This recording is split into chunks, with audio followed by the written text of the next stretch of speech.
Go ahead and read Faisal in. One. Go for it. Good evening, everybody, and welcome. My name is Tim Hackman. On February 25th, 2026 Park Authority Board and Committee meetings to order. Virginia law authorizes the remote participation of board members, provided that a policy exists to ensure that such remote participation is consistently administered. This board has approved policy 111. Any such remote attendance must be approved by the board as long as a physical quorum of the board is actually present, and a quorum is our 6 members. Voices of the remote participants are able to be heard by everyone in the room, and the remote participation comports with the policy. Verification that remote participants' voice is clear, audible, and appropriate volume for the room meeting, and confirmation of their location. There are 3 board members participating remotely tonight who have received preliminary approval. Only one is currently signed on. Amadou Houghton, Jose Peralta, and Faisal Khan. So, Mr. Khan, are you connected to this meeting remotely? Yes, I'm joining from my home in Providence District. I move that Faisal Khan's voice may be adequately heard in this location. Second. All in favor, say aye. Aye. Opposed? Motion carries. So pursuant to the Park Authority's policy 111 for remote participation in public meetings, I move that Faisal Khan be permitted to participate remotely in this meeting because it comports with the policy we adopted, and a physical quorum is present here at the Heritage Park Authority Board. Second. All those in favor? Aye. Opposed? Motion carries. So I will now turn the meeting over to Linwood. I will now call the Planning and Development Committee to order and turn it right over to Jay Cole. Thank you, Linwood. Until the presentation comes up. While that's going, it's still an awesome room. We're still loving the digs. Okay, so we've had, this will be the 4th time coming, and we're actually getting, coming with CIP strategy, and we're actually getting down to brass tacks, and this will be the first time that you're going to see our proposed rocks, the amount in our CIP. So next slide. We're rocks in the graph, right? Rocks in a. Okay, so just a little bit of an update as to sort of comparing the 2020 and previous bond strategy to where we're going now with our new bond strategy comparison. So the old strategy was very project-based. It was very, we're gonna talk about specific projects. It wasn't really linked to cash flow, all in one budget. So our new strategy is very cash flow based. So our work plan, every project is going to be in a work plan, and all of our work plans for every year will equal our cash flow for that year to make sure that the promises that we're making actually can be fulfilled. In the referendum part of this, there were very rigid percentages that were approved in the referendum. We're going away from the rigid percentages. They're not needed in the referendum. We're going with general referendum language that allows us to be a lot more nimble. If in 3 years or 2 years we need to do something else or whatever, that can be done by a vote with the board and not tied legally to the percentages in the referendum. But prior to that, we determined the entire CIP at once, again, with a little, especially in the reality, in the construction realities we are in right now, with increased costs. If we go to the tariffs, we just don't know how much projects are going to cost in 2029 or 2030. So there's no way to be able to determine how many projects total we can get into this 6-year CIP. And so instead of determining the entire CIP at once, we're going to revisit our priorities or our Qs on a 2-year period. And we're going to go into that in a second, how that would look. Previously, we partially funded projects across bond cycles and kind of banked money. If you remember, sort of that issue happened that led to our extending the 4-year bond to a 6-year bond because we had a lot of banked bond, unsold bond dollars. And so now we're only including projects that are fully funded or pre-approved for the next CIP. So if you remember, we'll get into the bag of rocks, but Audrey Moore currently is the only project that we pre-approved outside of this process for the amount, because we needed to go into design and we did not want to go without the backing of the board.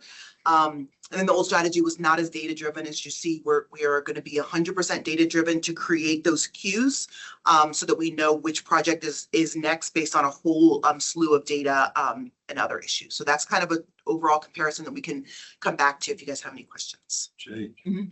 what you're saying is very logical. It makes perfect sense.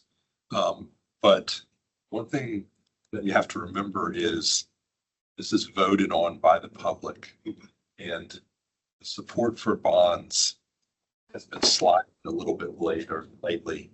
And if you're not pretty specific, people will start rumors about we're going to do this thing that's an undesirable thing. And it's nice to be able to have a document to point to and say, well, where is this thing? So I think we do need to, we can't go completely down this road because we have to get the bond approved by the voters. We look back on all of the bonds, and none of the bonds we're going with the specificity. We're going with the same specificity as the other bonds that get. So we were super specific in ours in 2024 that tied us legally to a percentage. So what we're doing here is we're not saying that we're not going to the public and we're not approving the cash flow. In fact, we could put the ones that we're approving in the first 2-year bond cycle, but we can't put. Projects are being $5-10 million over budget. So if I put a project in that I can't deliver on, I'm legally bound to doing that project. So we have to be, and I'm honestly, yes. I'm just saying that we have to list the projects. But we're not. But I'm not saying the time frame. We're not proposing to list them. We're not proposing to list the projects. And I'm not, and we can vote on it, but that's not because I'm not that worried because our bond has passed with the highest percentage.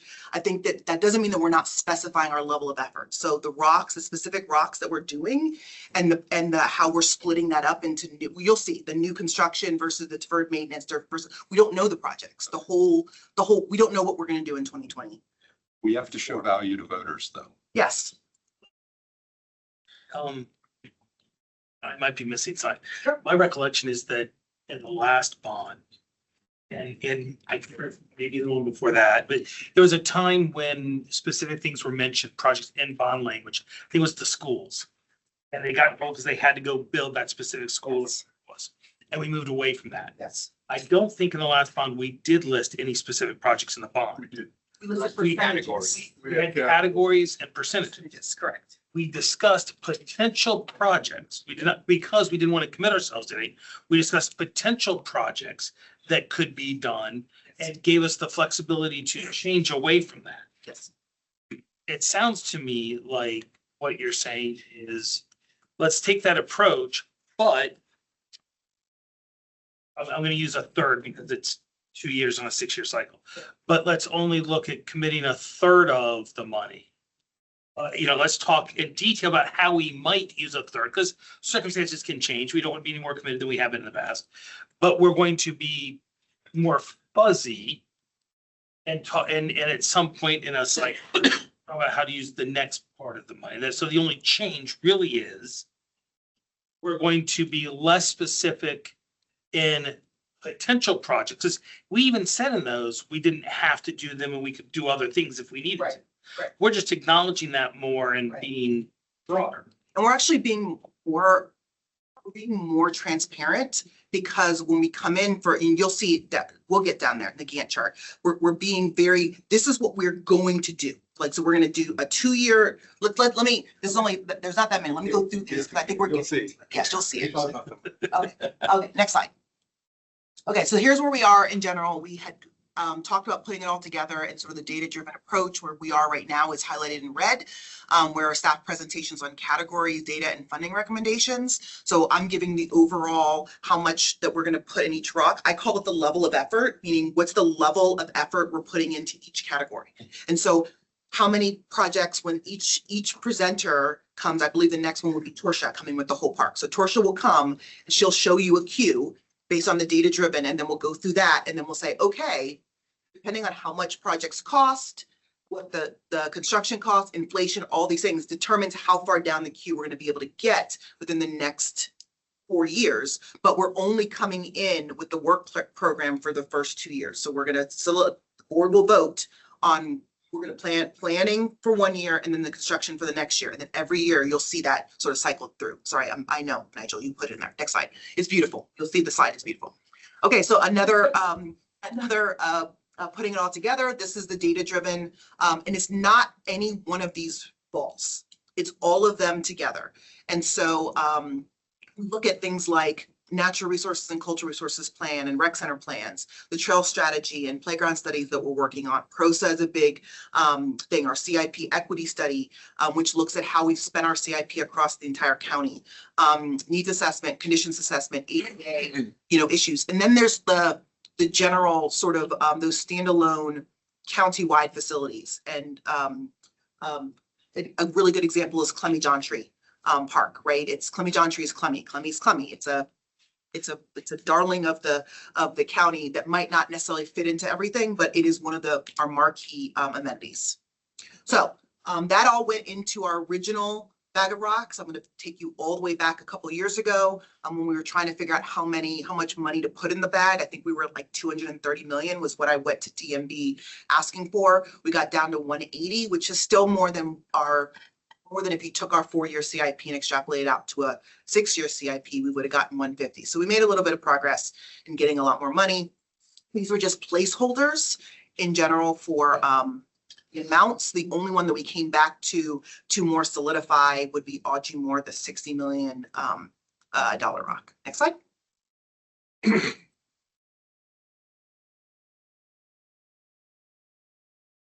Okay, so this is the new rock, and we'll show the two.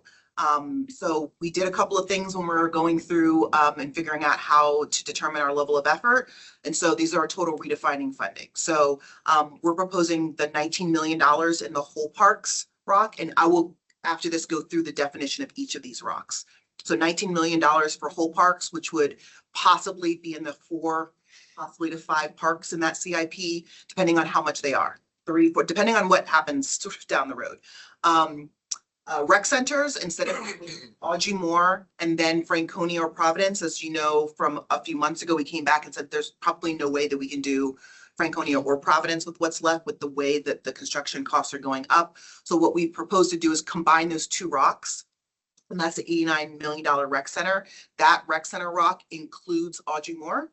So that's Audrey Moore plus deferred maintenance for our rec centers. And so we put that in, and that would also include design work for the next rec center. $51 million for deferred capital renovations. It's a little lower than we had before, but that's because in looking at a deferred maintenance and going through all of the categories, one of the exercises was to determine, and I say this with love, what are our lemon parks? Like what parks come up in multiple categories, in which case let's take it out and put that money into whole park construction, because there's economy of scale there. So that brought our deferred maintenance capital renovations down a little bit, but we're still doing a lot of deferred maintenance in our whole park projects. New construction, that's minor new construction. That $9 million is, well, let's go through it. And then natural, cultural, and land acquisition. What we did there is we grouped them together, again, to be more nimble. We kind of, in the percentages in the past, had a percentage for natural resources, a percentage for cultural resources, and a percentage for acquisitions. Most of our acquisitions is a natural and cultural resources stint. So we grouped that all together so we can be nimble within that amount of dollars. We found a lot of cultural resources we were folding into existing projects. So let's take archaeology. If we can fold archaeology into the cost of a whole park, then that saves us a little bit of money, and that gives us more money for acquisitions. So grouping that together worked. Next slide. And so this is the previous rock on the left, and then the current rocks on the right. So we redefined some of the categories as I described.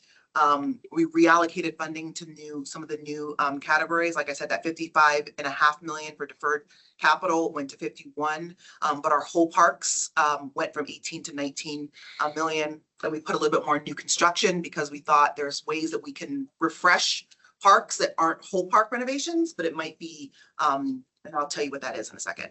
And then what this really does, if I understand, I understand you're renaming the old rocks to the new rocks.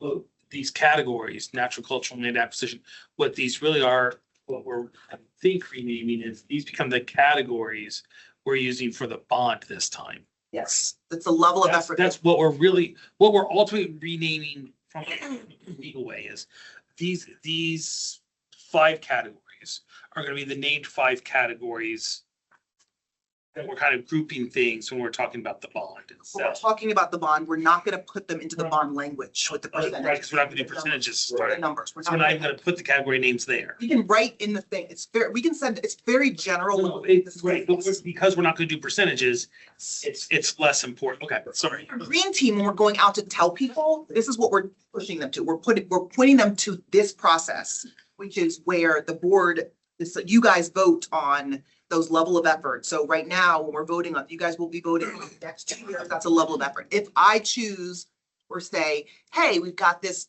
$10 million, and I'm just $10 million acquisition that we really want, there is the opportunity to come in and I could present to you all an option of not doing the last park on the queue in order to acquire this property. And you guys have the power to move that money if we so desire. But that would take me coming to this entity for approval of doing it. So it actually creates more transparency in what we're doing. And a little bit more, and able to be a little bit more nimble.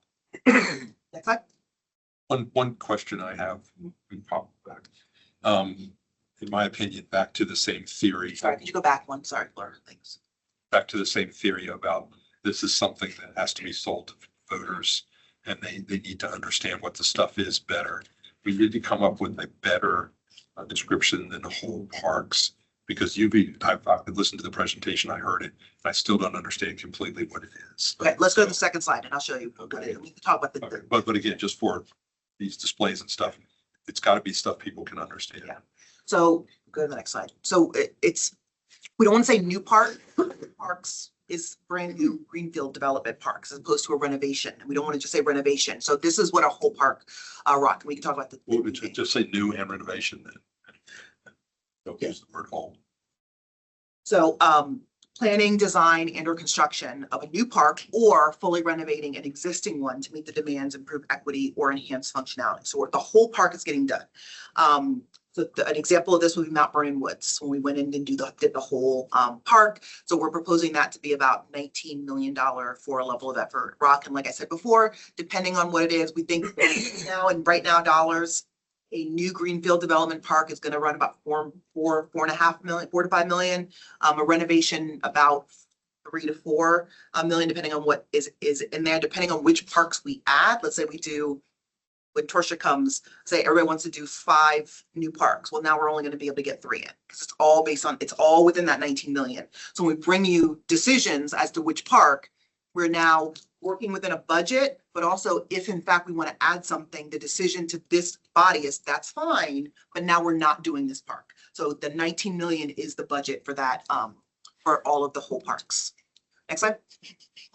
Again, just because, but if we decided to 3 years from now. Yep. That for whatever reason. We felt there needed to be a new park someplace, and that put us above the. What was it, 19 million, whatever it was. We can do that. We just have to, because we're not committing ourselves to the flexibility. you talked about. But we're gonna be taking something away. No, I know, we're well committed. We have $180 million period end of story. Yeah. And so it's pushing the balloon here and causing a problem there. But my point is, because we're not committed to the percentages, we have the flexibility if something happens. Yes, I think what Make a was change. missing in the past was talking about project based without that big knowledge. We were just adding things to the work plan that didn't equal the 180, and we weren't having to make the hard decision afterwards, which is what we're not going to do. We can all say we're going to do everything. That's great, but then I'm going to come in and say, okay, we're going to take $5 million out of deferred maintenance, which means that when the supervisors come back and ask for X, that's that money that we took away from there, or we're not going to be able to do the rec center or whatever it is. I think that talking about the whole story, and there are going to be times we want to do that. That lightning might strike and set fire to a park, and we might need to add another park. We have to make hard decisions, but we're making that knowing the whole. But also my point was the 19 million is a thing we're committing to in theory now, but we can move away. We can move beyond it. Yes. Okay, so new construction, that is things that we're inserting into an existing park. So you can't put your finger on the thing and it exists, because if there was a thing that we were renovating, then we could use other things like sinking fund. So this, a good example of this is new amenities to fit a new demand in an existing park. So a really good example would be the pickleball courts we put in Greenbrier. Stratton Woods, and I just happen to have 200 mil, but Stratton Woods, the futsal court that we put in Stratton Woods, and the inline skating rink that we put it at Lake Fairfax. Those are existing parks, so we wanted to add another amenity. We're not doing a whole park. We're not revisiting everything else. So that's at 10 million. So skate parks, it could include trails. This is like new hard surface trails, which is why that went up. We took that out of whole parks because we didn't really have a category. So that 10 million also covers new trails at about, I would guess about $1.5 million a mile. That doesn't, get you enough, but that's why that number is higher. So skate parks, trails, also includes revenue generating amenities. So if we were going to talk about things like, what's it called, Sarah, at Spring? Short course. Short course or Field house. Field house, this is where that would fit in as well. Next slide. Deferred capital renovations. And so that is planning, design, and construction to repair, replace, and upgrade existing park facilities, modernizing outdated amenities to contemporary standards and codes. This is the taking care of what you have. Big Rock at 51 million.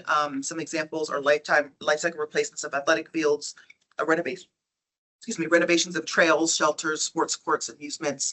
Basically, if you can touch it and it exists right now and we need a newer one, that's where it would come out of. So that's deferred maintenance. Next slide. Here's a natural, cultural, and land acquisitions rock. Again, we're grouping everything together. So like the Lindsley property, which is one of the last ones that we acquired, to renovation, getting ready for resident curatorship, to natural capital projects that put things together. It also allows, a lot of times, or the majority of acquisitions that we get in have a natural, these days, as a natural or cultural resource. A lot of them are. It allows sort of the natural and cultural resources staff to be like, okay, let's move our own projects aside because we want to buy this one project. As we all know, especially with rising costs for properties in Fairfax County, it's getting more and more expensive to acquire. We have to continue to be creative in how we're going to acquire property as those properties get fewer and far between and more expensive. Next slide. The rec center rock, we're grouping in both Audrey Moore or a rec center improvement and the rec center wellness. Have all of our facilities, Audrey Moore, Franconia, GW, which we'll talk about later in March or April, at the end of their life cycle. And for anybody who watched the budget presentation by Brian Hill, he talked a lot about shifting the county, which was great, shifting the county from building new to really taking care of what we have. We have a lot of facilities in the county that are end of the life cycle. So instead of adding on more, we need to be focusing our attention there, which was music to my ears because we have a huge rec center problem. So in order to keep them up and online, we're having to spend increasingly more and more dollars just on maintenance, deferred maintenance of our rec centers to keep them open. So a lot of that after the Audrey Moore 60 million is going to be going towards that. We are getting rec center wellness money. You'll see in my director's matter about the budget, rec center wellness and CIP assistance dollars. And what we're planning on doing is we also need to get ready for the 2032 bond. And instead of having to back ourselves out, we need to know what is. So we're also including in this a design money for Franconia or Providence, the next rec center that we're going to do. We do that this CIP. So we know how much the rock is that you guys are going to pre-approve for the 2032 bond to do either Franconia or Providence. So question for you on this one. When we moved to the 6-year bond cycle, we talked about the fact that in effect, we had to do 1.5 rec centers. With this approach, it feels like, since we're not going to save money or, set aside money for a future, whatever, it feels like that means that by doing it this way now, he says, in the next bond, 120, 140 million of that bond is going to have to go to 2 rec centers. There's no way we can do 2 unless they double our bond. I'm just saying that when we moved from 4 to 6, because on 4-year, it was, okay, let's do one every 4 year, in every 4-year bond. Yeah. We moved to a 6-year bond, it was, okay, I guess that's 1.5. So what you're saying is we need to move to we're gonna do one rec center every 6-year bond. So hopefully not. I'm saying we have a problem. So the, even from when we were That's talking what I'm about trying to 1.5, things have shifted. I don't like, I will be not happy. Like, we're going to be struggling to keep all of our rec centers online with this 89 million and do Audrey Moore.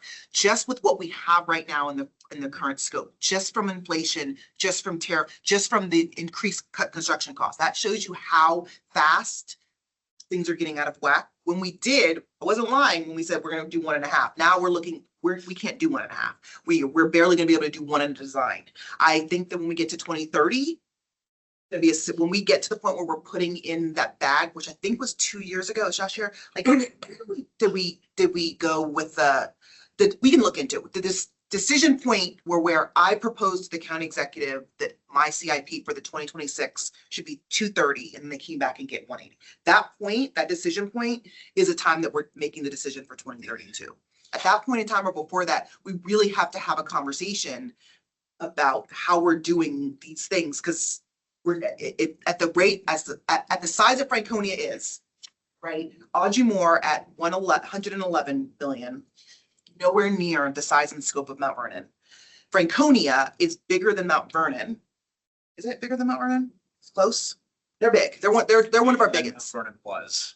Mount Vernon was, right? So that's the increasing cost. If we're at a $89 million rock now, 150. So, but we have all the other stuff. So we are pushed. This problem just keeps on getting bigger and bigger and bigger as we go down. So I don't think that we rest on that's what we're doing. I think at some point in time in the next couple of years, we got to come together and say, what are we doing? Like, how is this going to work? Because we have 3 that I'm never going to get to Providence, and Providence is stick built. So we're going to be spending millions a year just keeping Providence up until we can get to the point of being able to do it. So I don't have an answer for you besides the fact that So it's take care of Audrey Moore and go back to we have a massive growing issue because we still have that for the 2035, 2036. In that study, it showed profitability. The cost and profitability line connected, and they became became yes. negative without massive, like $200 million worth of renovation to all of them. So we're going to solve the immediate in front of us, and then we're going to have to sit down and say, this process doesn't work for the rest. We got to sit down and figure it out. It's part of, I think that we have to, and they're having the conversation. So in the county executive's budget meeting, when he's talking about taking care of what we have, part of the strategy of protecting the AAA bond rating and all of that stuff is to look at the CIP amount and see how much stuff can they move out of GEO bonds. Because the EDA bonds and other bonds don't have to be voted on referendum. So they moved a lot of the affordable housing and stuff out of the GEO bonds to remove a little bit of pressure there. I think that's the same conversation we need to be having is, do some of our rec centers qualify for other types of bonds to remove the pressure on the GEO bonds? So we're not having to make that decision between ball fields, playgrounds, and the rec centers. And we could just figure out how to strategically do that as a separate thing. I think that those all are conversations we should be having sooner rather than later. So we can. This bond cycle we're going through has demonstrated that what we thought was a solution isn't a solution.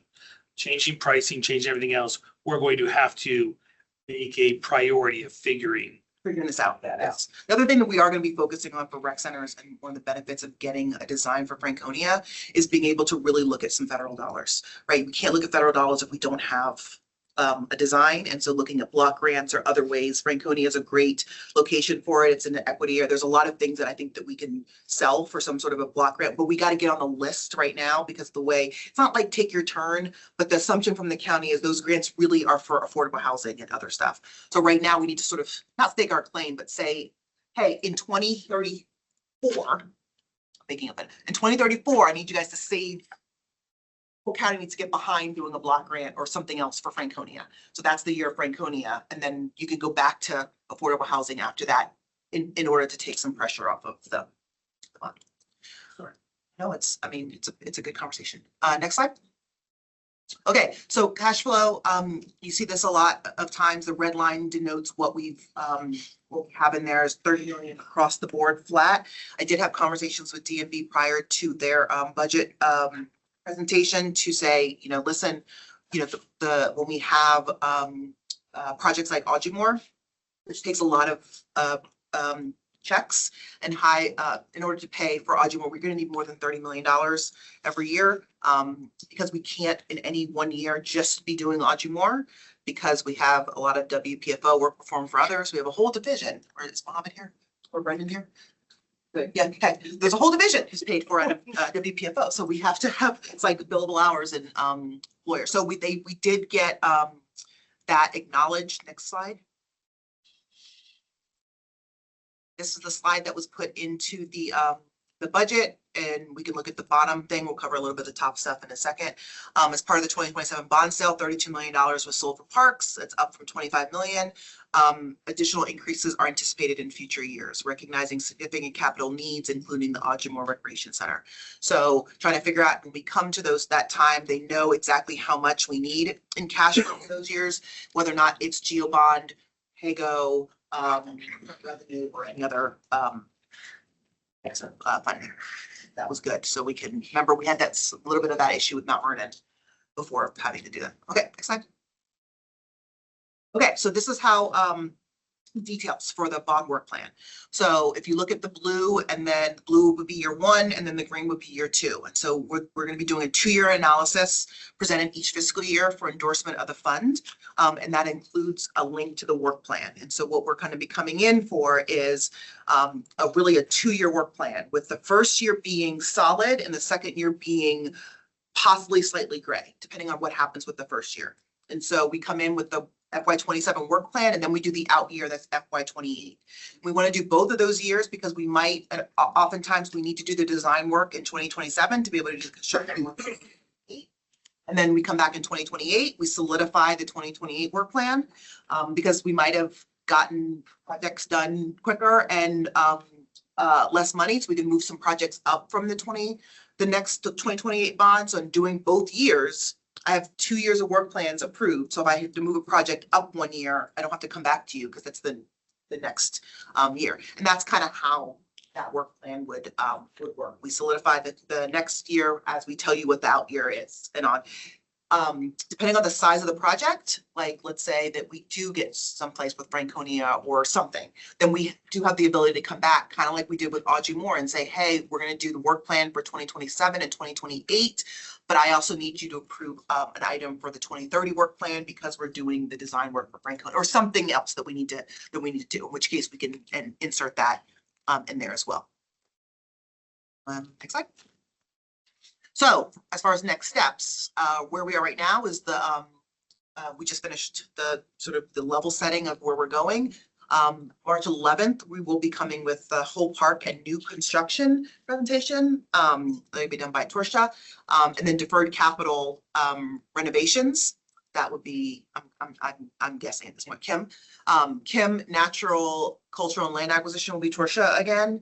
And then that's all leading up to May 31st, where the Park Authority will endorse the bond strategy, which would be the level 13th, the 13th, which would be the level of efforts. That'll be the time we come back. And if you say, oh, we'd like to, I think 51 million isn't enough. I think we need $71 million in deferred maintenance. Then I come back there and say, okay, well, that means we're going to go down to 10 million for whole parks. And so we adjust accordingly, depending on what you've heard and the justifications and the data behind those. And then that all leads to June 9th is the BOS approval. And then the Park Authority work plan, following that approval, will bring that first 2-year work plan in July 2026 for approval in 2020, and then 2027 for the FY28 bond. That's it. Questions? So we all know and we understand that the rec centers right now are a train wreck. 2 trains sitting right for each other right now. And even before we get to the train wreck, we're going to be at a point where every penny of bond money it's a little bit of a veteran. Vast majority of bond money is going to be spent on one center renovation. You know, I hope I'm talking about, I hope we get to Franconia, but there's no way we're getting past Franconia, even if we squeak up to Franconia. Do we have rough ideas of what they're all going to cost? And we do have rough ideas for Audrey Moore. I'm assuming that Franconia is going to be similar because it's a very similar facility. I think there's lots of our architectural parts of it that are exactly the same with the two. Do we have what we need at each of them right now, and in today's dollars, what it would cost to do? So that's one of the reasons why we need to do the design for Franconia. And the other reasons why we are kind of in the situation that we're in is talking about a rec center and then arbitrarily throwing out a number and then going into the design, and that number is as much as we need. So that's why one of the, and when we do it, just depends on where we can fit it in the cash flow and where they can fit it in their work plan, as to we need to get at least a concept design for Franconia so we can answer that question of how much it's going to cost. I have no idea right now. But I want to understand, you're asking that, will we have that for all of them? Do we have? And the answer is clearly no. But that was the question. Yes. Make sure, okay. Yeah, or are we working towards that? Well, I'm Because- assuming Providence is probably the easier one because Providence is going to be a tear down. So the easier one for that is it's however much like square foot a new rec center, cost. That's Down what. and build new. Huh? Rip it down and build a new. I mean, that's where we're going to be. Public perception, I think is, oh yeah, but they'll figure out a way to do it. Oh yeah, they'll figure out a way to do it. Oh yeah, they'll figure out a way to do it. We all, because we dwell on this stuff all the time, understand where this is going, and it's not going to a good place. How could we put together a picture that is reasonably accurate without spending hundreds of thousands of dollars, even millions of dollars for doing the plans for all of them, to come up with really real numbers that are believable? Hey, we spent this on this one's going to take this, whatever. Real dollars today, this is what this would take, all right? Put in an inflationary figure, or at least have a baseline that you're going to track construction costs with in the future. Hey, we told you back in and here's the construction cost increase since then. So there's a clear map of what the problem is. So everybody can understand it. So the public can understand it. Everybody, back to that same thing, the concept I'm talking about we have to get the public to vote for the bond. There has to be enough detail here. There has to be enough support. How can we put out there facts in a way that our constituents will be talking to the Board of Supervisors about their wants and their needs and their rec center? Hey, you know what I mean? I think that question in general is the hard question that we're all tackling right now. Because the reality is it's almost farcical as to how construction costs. It's like unbelievable about how 2 years from now and now the construction costs have changed. Like the amount of, I think that's DPWS, and the amount of just trying to land on how much contingency we need for a project is it's almost unbelievable what we have to do to be able to figure out how much something's going to cost even 3 years from now. Looking 6 years, it's almost impossible. Well, two approaches to that is you have to start at the start, and the start is what are some realistic figures for today, what it would cost if we had the money to do it today. And then you attach things like what's the average for the last 20 years of increased construction cost over this time. So you can apply that to the numbers in the future, or have those figures. So there's an, I don't want to call it, it's kind of an index, but not an index. Everybody knows what construction costs have. I know, but we're not, I know it seems like it's so, we don't have enough data right now. It is so, No, Mount Vernon right now, we spent 70, how much was Mount Vernon? 75. 70 what? 75. 75. Right now, I can tell you Mount Vernon would have been $150 million. Yeah. Just since we constructed it now. Yeah. Audrey Moore is going to be $110 million. Won't be anything like the scope of a Mount Vernon. Yeah. Looking in 2030, no clue. It can go the I opposite completely- direction. I completely get it. Yeah. But if everything 3 years ago on the scope of Mount Vernon cost 73, it's actually 73 or 74 is the number. And we know what it's increased to today. So we know that Audrey Moore 3 years ago would have cost this and now it costs that. We'll always have those increases to track. Having a model of what the construction costs have gone up in the last 10 years is a good projection for the future also. But back to what you all said and what we all know. First step is just having some base numbers. And we what have- need for today. And then Yes. those are things that you can then apply. Okay, fear it went up this, so that means that in 3 more years, it's going to do this, or you average it over 10 years, or you make a figure that you can track And we with an have that. indexed. Here's the, and I'm not trying to hedge. Here's the issue. Politicians. The meeting that we have, literally by the meeting A and then meeting B, the number has changed. It takes 15 minutes to explain the fact that, but we met in September. Now it's February. That is a whole different thing, because that's the, and this is across the board. It's not gold fitted fittings. It's literally just trying to next time I talk to you about Audrey Moore, it's gonna be, yeah, no, I know you get it. I get I'm that. saying that part of the My issue, whole thing is, we need to put together, we have so that, we can Linwood. demonstrate. We have it. I think that our issue is in general, the minute we put down a number, any number, I put down a number, I say, this is gonna be that number. The next meeting is, why is it the number that you told me the number was X? You told me that by your projection, it's gonna be Y, and it's not Y. Now I have to You need to explain put out why it's Y. information So other decision makers in the county and the public understands the position we're in. If we go out there and we're the only one, oh, trust us, that's the problem here and that. Everybody, you guys all know, you talk to people all the time, they want something, they want it now. It's like magic, go make it happen. Okay, and Working on it. you know, we need to, Doing it. We're working with DPW. We're all in the same boat. We're working with DPW, same thing. Schools, we talked about in the joint facilities meeting. I think that everybody looks at everything. Why is the school costing this? It just, that's how much it costs. It just costs that much at this point in time. And we're looking at, as part of the joint facilities, it's not happening anymore.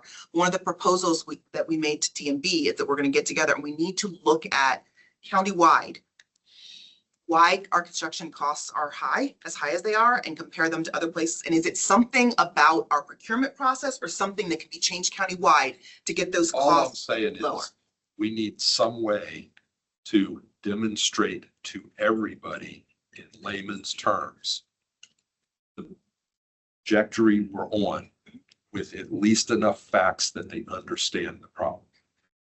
So we, anyway. I was just mentioning that, I mean, we're like in an exceptionally weird time in terms Sure, of we are. supplies, right? And a lot of construction supplies are not made in the US anymore. So there are some countries that are no longer shipping to the US. Like I just tried to source something in Canada the other day. They were like, we're just not shipping to you anymore. Sorry, you're in the US. So. But we can't, and I These guys, they're not being capricious. It's like they can get something one day and then the next they can't because that's. always, my only point is that you're absolutely right. I understand that everything you're saying. I understand everything that you've said, Jay. But if we go out and say, there's just not enough money, we have this crisis, just trust us. We understand it. Just trust us. There's not enough. We need money. We need at least some basic sound bites, ways to demonstrate so they believe us. But I think that we've had a track record. And Jay is right. We talked to Tim about the minute you put down a number, any number, they're gonna nail you to that number. Okay, and that's been said 10 times. And we Everybody can't do it. understands that. And the position that we're in today is we're trying to catch Jello with a fork. We have to be as general in our concepts and in our strategic plan as to where we're going and what we hope to accomplish, knowing that the goalposts are going to continue to move one way or the other. And We're making gonna move one way. and making adjustments on the fly. There may be some other things, but So let me just say, we are now 15 minutes over time slot. We have a strategic plan workshop that we're going to try to get in here. So anyway, So with that said, I've talked a lot. I'm sorry. Did anybody else have anything they'd like to add to this? I think also just to put a wrap on that, I mean, maybe the question is having the talking points around why it's Jell-O. Is that what you're saying? Sure. You seem to be able to. explain Something. yourselves. Yeah, Something besides trust us. It's. yeah, sure. One, we were having this problem. We've been having this problem since like 2022. It's been an ongoing issue when we were all blessed that from 2010 to. Exactly. We were all blessed that for a long time it wasn't, and then it began to be a little bit, and then it just became huge. But it didn't become huge in last year. It's been a problem for a while. Second. Well, to the point, it's doubled, and the problem has doubled in No, scope. I'm just, but we've been seeing this spike, we've been seeing this geometric rise going for a while. Which is, I think, why this approach makes sense.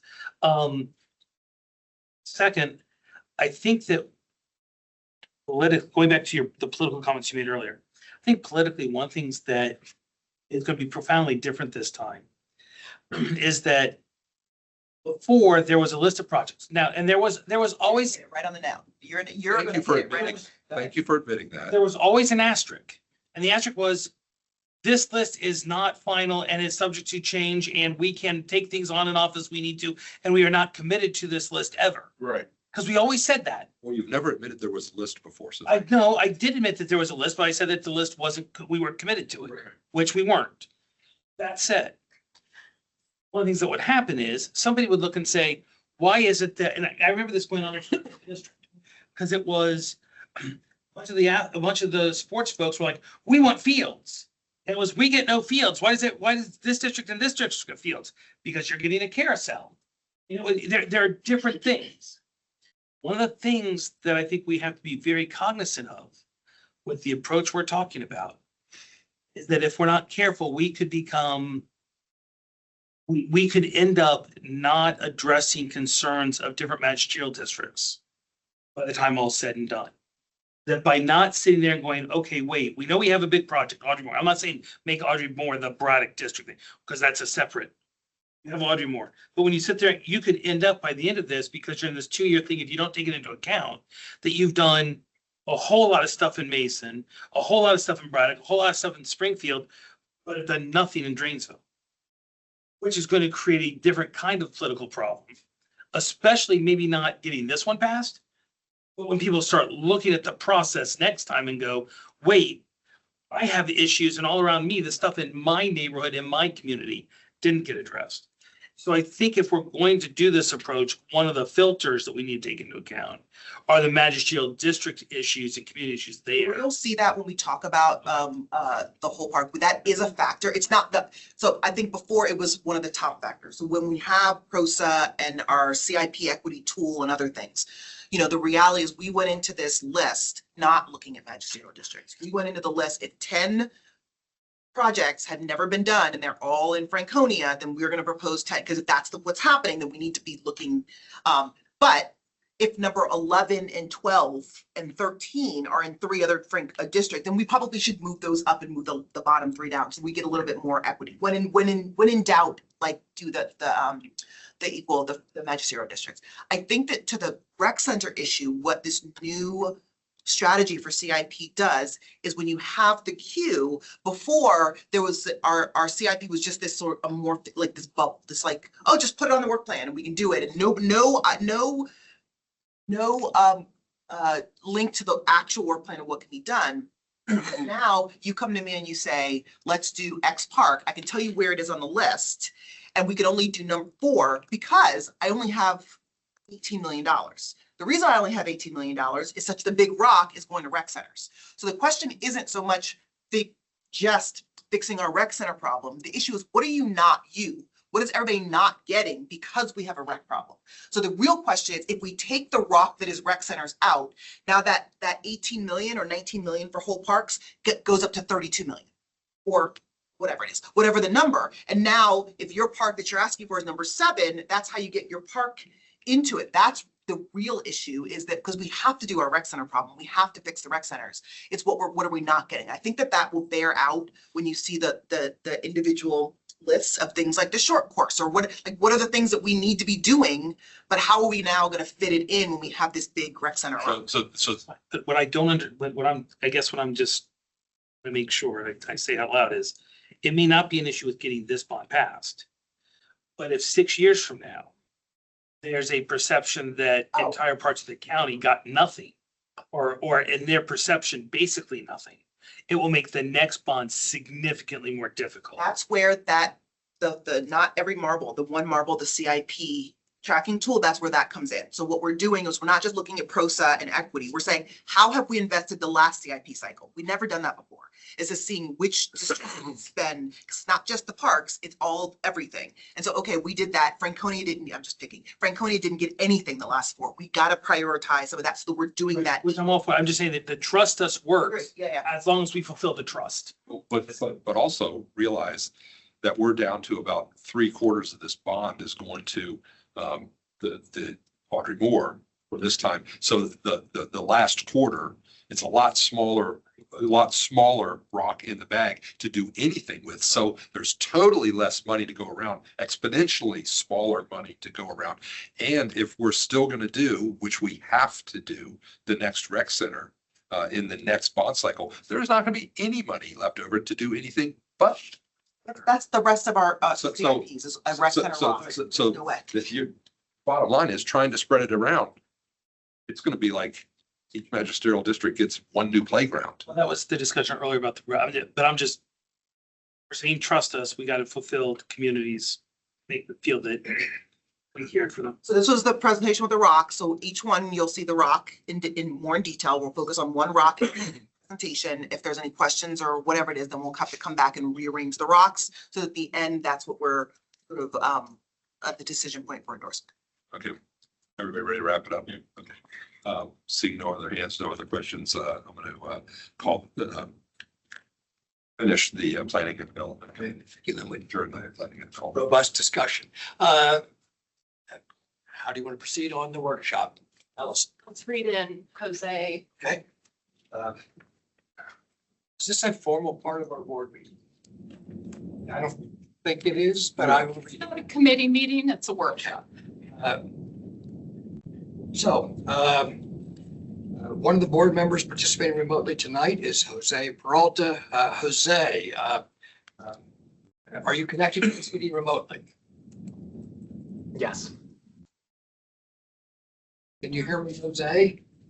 From what location are you? Oh, Hi, this is Jose Peralta. I'm calling in from my home in Sully District. I move that Jose Peralta's voice may be adequately heard in this location. Second, All in favor? Aye. Any opposed? That motion carries. But it is not on the list. Okay, so Jay, Allison, who's next?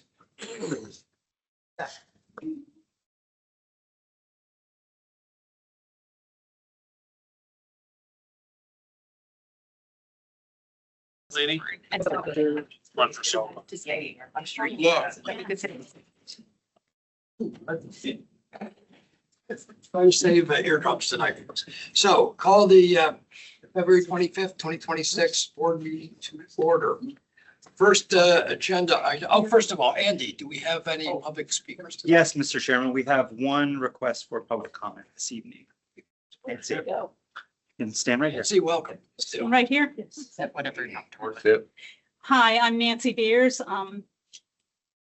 your chairman and members of the board. I'm here tonight to honor Harry Glasgow, my partner for many years and a member of the Park Authority Board for a number of years and the Park Foundation Board. So, he passed away in December and been thinking long and hard about how he could be memorialized.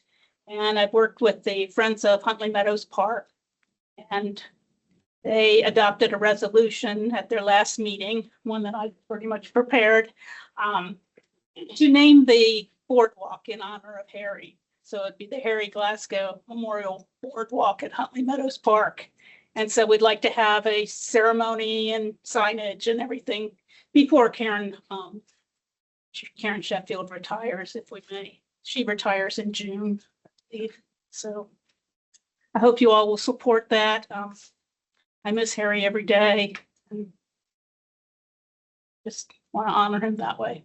So thank you. Thank you for your comments, Nancy. We don't normally comment on public remarks. I will say, though, first of all, we all miss Harry tremendously. He was a fantastic individual, as well as a contributor on our board and on the foundation board. And he has certainly left his mark and a legacy in the county. Secondly, I am aware that we have formally received a letter from Friends of Huntley Meadows with that request. So we will be considering that.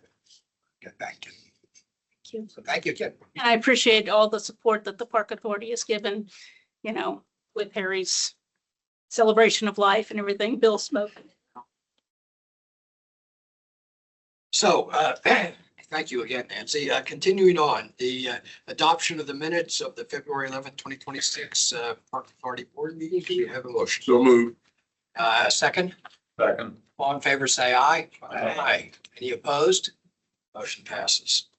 Information items, two information items, the budget reviews from last meeting, FY 2026 second quarter budget review, fund 40,400, Park General Operations Fund, and FY 2026 second quarter review, fund 80,000, Park Revenue and Operating Fund.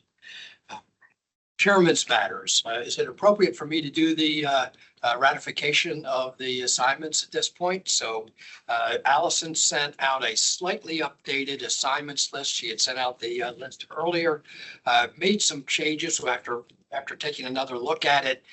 There was some imbalance in terms of the workload and the assignments. So I have up here, added Rick as vice chair of the Resource Management Committee, which is appropriate given his link as the EQUAC liaison. And he will also be the vice chair of the Budget Committee. And then Abinant would be moving to the vice chair of the Admin and Board Management Committee. And Jose, we would drop Jose off as the vice chair of the Admin and Board Management Committee. So those are the changes. And I move that we ratify the committee assignments. Second. All those in favor say aye. Aye. Any opposed? Nay. That passes. So thank you all for your input. Chairman's matters. I went to Frying Pan Park to visit the Baptist Meeting House Saturday afternoon, and we only open that meeting house a few times a year. It was a special place. You have the pews, you have a gallery, which isn't even almost high enough for people to stand up in the back. Up a very, very narrow, dangerous set of stairs, and that's where the African American congregants sat in this. In spite of being to some degree second-class citizens, for example, they couldn't preach. They remained congregants of the church, and eventually their own churches were established with segregated churches, obviously at that time, with full privileges for all their members. But the physical and internal strength that they showed in working within the bounds of the opportunities given to them was really, I think, came across and was really apparent. And in fact, one of the key things in that, out of the congregants and out of that local community, some of the people who helped to found and join the church was the first, if not the first, local chapter of the NAACP was founded. So anyway, our people were great at interpretation. We had a good crowd, not a huge crowd, but a continually present crowd. And so thank you for that opportunity. That was one of multiple events during this Black Year. So that's all I have. So thank you. Okay. Yeah.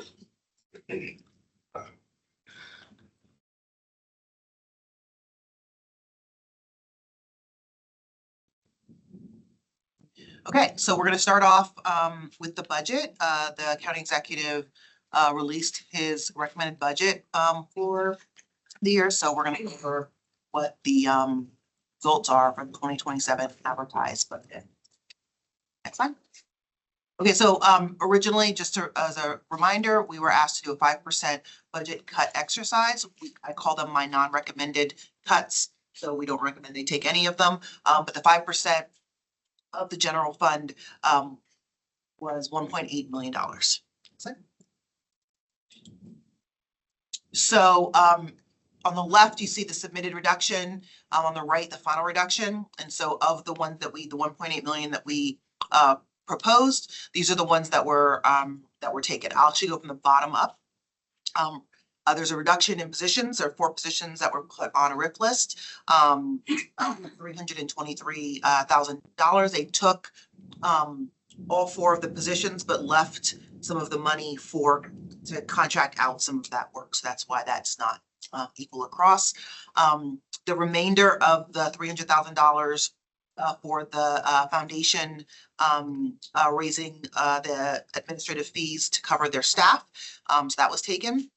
And then the $446,000 to cover athletic field mowing. So that was technically taken, but what they ended up doing was increasing fees to cover that cost and a little bit of increased maintenance. So while that reduction has been taken in the budget, the reduction in services is not. We'll still be mowing athletic fields. So that totals $919,000. So you take out that 440, and we got about a $500,000 little bit more reduction. Next slide. Okay, this is what we did get. Again, I will remind everybody that the budget guidance was no new. So this is all what I would consider to be a zero-based budget, not zero-based budget, I should have lost my words. It'll come to me in a second. For all unfunded mandates and such. So we have trash and recycling. We are finishing up the zero waste trash and recycling ordinance. We had 2 more phases to go in that. Chairman McKay wanted to get both of them done in one tranche, because if you remember 2 years ago when we got the first phase funded, it funded 2 maintenance yards there. Yes. 2 maintenance yards. So we have an uneven service level right now, with 2 maintenance yards having trash and recycling and the other ones don't. So we got the remainder of that, which ends up 12 FTE merit employees at 1.2 million. OBI, those of you who have been at all of the budget meetings we've been doing for the last few years, we have been really focused on the fact that we cannot add anything without the commensurate amount of staff and money to be able to take care of it. So this is a bit of an artificially high OBI, which is operating budget impact at 1.2 million, because there's a lot of parks that are included in here, and going backwards a little bit. So Sully Stewardship Education Center and the staff is included in that. The opening of the Laurel Hill Central Green, the anticipated opening of the Overlook. It's not all the time that we have staffed parks that are opening. We just happen to have a lot in the last 3 years. So is that the Laurel Hill Central Green and Overlook Ridge are kind of going to be combined as an entity, Kind of because they're combined. so close, Kind of and this combined. funding tended to cover both of those. Yes. Yes. So, and then contract rate increases at 544,000. That seems like it's an obvious thing, but in the past, we've gotten very pennies on the dollar for our contract rate increases. I think it was about $40,000 that we got last year for all the contracts. So getting that 544 to truly cover our contract rate increases is huge. And then, as you know, we've been working on our equity endeavor to be introducing sliding fee scales. We are working on a new system that can cover all of that. And so 3 FTE merit to cover the implementation of that new system and sliding fee scale. We're going to be working towards that. We did a lot of equity presentations about our revenue fund, and this is I think the second step in making that a reality. So in total for that, that's $3.5 million. Next slide. Jay, can I ask a question about that? So so basically we have the positions now, but we don't have the money for the actual sliding. So they're just gonna do implementation preparation? So we are years out from the actual sliding fee scale. Before we do that, we don't have a house. There doesn't exist any program that can do a sliding fee scale, or we have a one-stop shop. So we have to back it up to change the system to create, what does the sliding fee scale look like? And this is getting into the depths. We can bring it back for those of you guys who are new, who weren't here with their origin, which isn't a bad idea. So like SAC is one thing. It's one thing. It's one cost. It's one thing. We have 14,000 things. I don't know how many things we have. We have 14,000 things. So it's not one sliding fee scale. Somebody has to manually go in and figure out what the sliding fee scale for all 14,000 things that we have. So this is setting up the house to be able to do the thing. And it's going to take a couple of years to get to that, get to that point. We have no way of taking partial payment. All of that stuff we don't have the staffing to answer the phones, because right now the answer is, yeah, we'll take your credit card. I mean, our customer service people are great, but that's the answer. It's not, we have to do income verification. You have to figure out a system. All of that building the house is what we're sort of working towards. That's what we're gonna be doing for the next couple of years.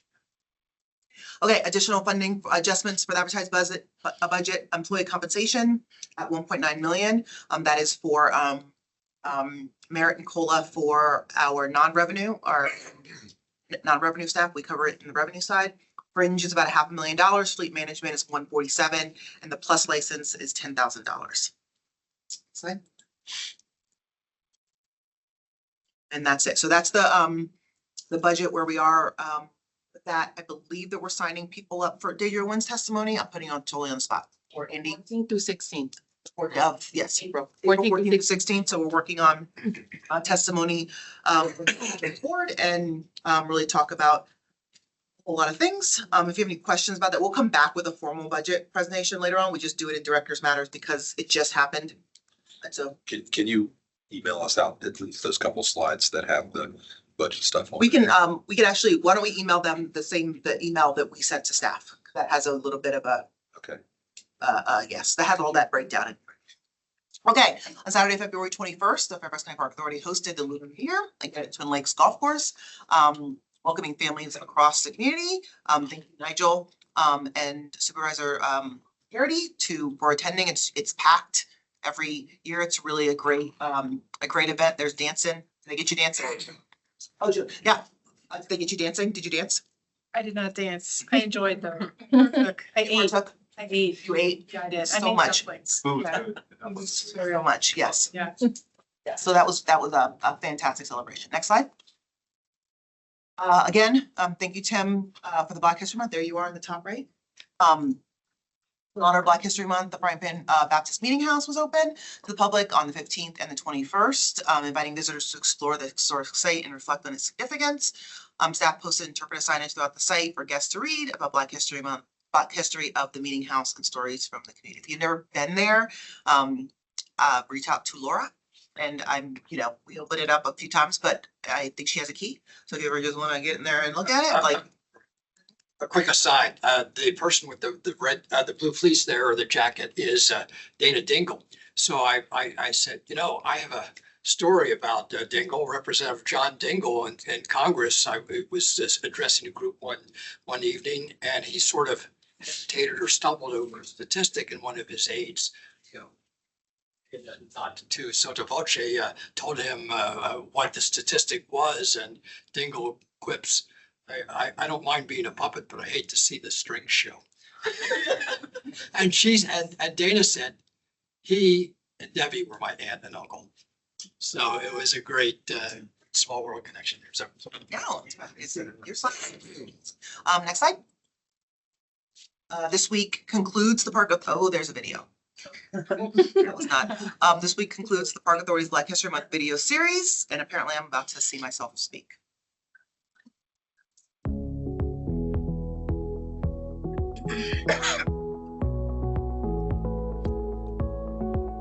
The wonderful thing about parks is it can do a whole lot of things for a whole lot of people. We are playgrounds and we are ball fields and we are trails, but we also steward a lot of our rich history through archaeological sites, through cemeteries, stewardship, through historic preservation of standing historic structures. Being so close to Washington, D.C., as Fairfax County goes, a lot of times the nation went. It was the first reflection of what happened in Washington, D.C. We're looking at sort of the whole breadth of the experiences of African Americans in the area.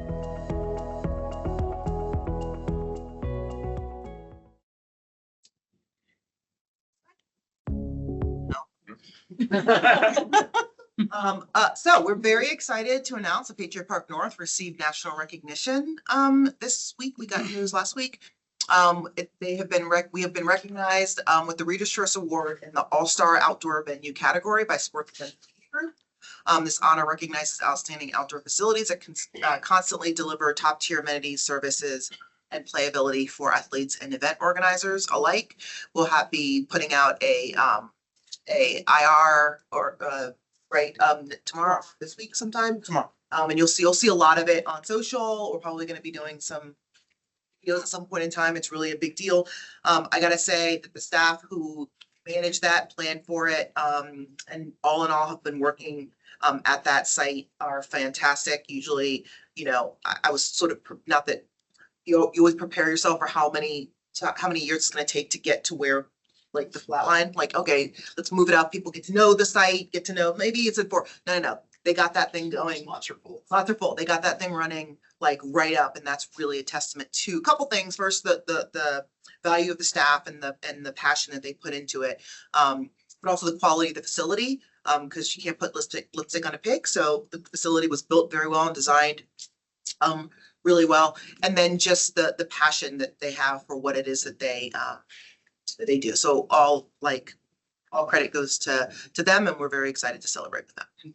If I understand correctly, one of the nice things about this is that the Park Authority didn't submit the information itself. It was No, we were nominated by Visit Fairfax. an outside group. Right. It's all the good work that we do.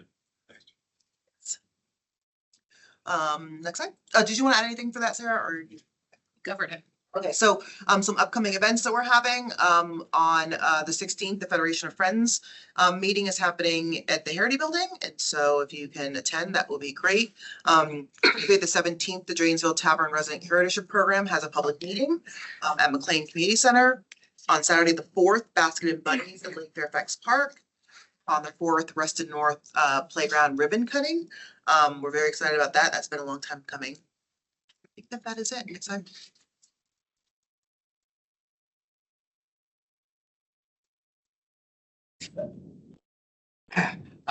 Before we move on, I know many of you have been spreading the word about operating budget impacts and the need for budget improvements over the years. Well, I have to again recognize Kyle and Jay as point people in terms of the, coming up with the concept. I think even if helped originate this of OBI, of that, how that line has been flat or trending down over the years, and conveying visually and in words and everything we present why that was impacting us negatively, and that is great budget outcome so far this year, and hopefully the Board of Supervisors will follow through and this in their work. Rick, anything for Director's Matters? I like that everybody's tired of hearing me talk. I'm going to give you the courtesy of passing. Okay, thanks, Mike. I'll pass 2, thank you. Bill. 3 things. Thank you to staff for handling Snowmageddon over and over again, and looking forward to next week. You guys have done a heck of a job keeping facilities open, trails cleared, and all of that kind of stuff. 1, 2, condolences to the family of Michael Fry. Michael was a deep friend of Parks. We worked with him together for a long time. We've got that new animal shelter because of his sponsorship, so he will always be remembered as the cultivator of that. Third thing is I went to the sports tourism task force meeting today. It was really good. Had a good, robust discussion. But even more so, our staff Jay and Sarah produced a report that kind of kept everybody aghast. It was a 5-page report, if you have not seen it, with all of the events that we sponsored last year. And it's just an amazing culmination. And I understand that it's not a complete list of everything that we did. So kudos to the team for putting that together. And finally, here's a piece to your Dingell story. So John Dingell was a congressman from Michigan, represented a lot of friends of mine. I've only had a chance to meet him twice, but the priest that married me married John Dingell. Then he took over. And took over his seat. Cynthia, thank you. Yes. So I'm very happy to announce that it is Ellie Doyle time again, and we're beginning to plan for that. We have our first meeting this Friday, and I want you all to consider placing the date on your calendar, and that would be October 24th. Maybe our meeting is next week. This week. This week, okay, that's fine. But then I heard some chatter, so I was like, well, maybe it's next. Okay. All right, so yeah, so October 24th, which is a Saturday. We'll get back to you with more specifics, but I'm assuming that's in the evening or late afternoon, early evening. Okay, and thanks to everyone in advance. Cynthia, Mike. I think one of the amazing things about the sports tourism list was the reminder that you can do lots of things without having to build big new facilities. All the 5Ks, 10Ks that are run around Park Lake and done at other places. I mean, it's a reminder that there are lots of opportunities that we're taking advantage of, but that we can also take up another level with some help and focus. I want to say a word about Mike Fry. Mike Fry, I met Mike when he was working for then chairman Jack Harity. And then he went on to work for Elaine McConnell, where, if I remember, I think it was actually her chief of staff when he decided to run to become the first supervisor in Sully District. At the time, a lot of Sully District was actually part of Springfield District up until they decided to wait. Springfield's gotten huge and the population is the roof. He cared a great deal about the county, about the parks, about kids, about sports. He was instrumental in helping bring baseball to the Nationals and working with Tom Davis and others. He was a good man. It was, I think, unexpected. I know I was talking to somebody who was playing golf with him 3 weeks before. So I think it was a surprise for a lot of folks. There is an obituary that the county has posted. One thing for those of y'all that may be interested in, since they posted that, they have announced that his celebration of life will be on Saturday, April 11th at 2 p.m. Across the street in the government center. For those of y'all that want to go, but he was he was supervisor for 6 terms, I think. Something like that. Yeah. I mean, he literally, I mean, there's only been 2 supervisors in Sully District, and he was the one forever. And then 24 years. And now you have Cap. Yeah. And for Michael Fry, I don't talk when you guys are going through, but he was also really integral. We were working on the Sully. Study. So we were in the week before. Was that? We had met with them. No, when was the last, like before, the week before he That was a passed, week that we were all in a meeting with him the week. So he's been working with us on that. He was heavily invested. We really are so appreciative of everything that he has did. So I just want to echo that and say that, staff was, yes. All right, John. Just a thank you to staff for an awesome Lunar New Year. Incredibly festive, so fun, so energetic. I mean, it was really well done and, orchestrated chaos. But I mean, everything was top notch. So, and we all should join next year for Lunar New Year. It was awesome. Well, thank you all for your. Online. Yeah, sorry. Please go ahead. He's new. We're breaking him in. Yeah. Thank you. I wanted to say thank you to all staff for all your work. I know with the snow and all of that, it's been a little interesting, so thank you for that. And thank you particularly to the strategic plan team for allowing us to begin these conversations and putting in the work with the survey and all the other parts of things you have done. I greatly appreciate it. Faisal, Nothing from me, sir. I'll pass. Jose, you get the last word. Thanks, Tim. I appreciate it. I just wanted to reiterate some of the words said about Mike Fry. I didn't know him well, but I had worked with him in the Reimagining Sully, and also his work with the Centerville Immigration Forum. He leaves a huge legacy here in the Sully District, and the little that I did get to know of him was just eminently impressed, and he was a great partner. Thank you. Appreciate all your thoughts. That's it. Our board meeting is adjourned. All right. Very good. Not too much. Looking at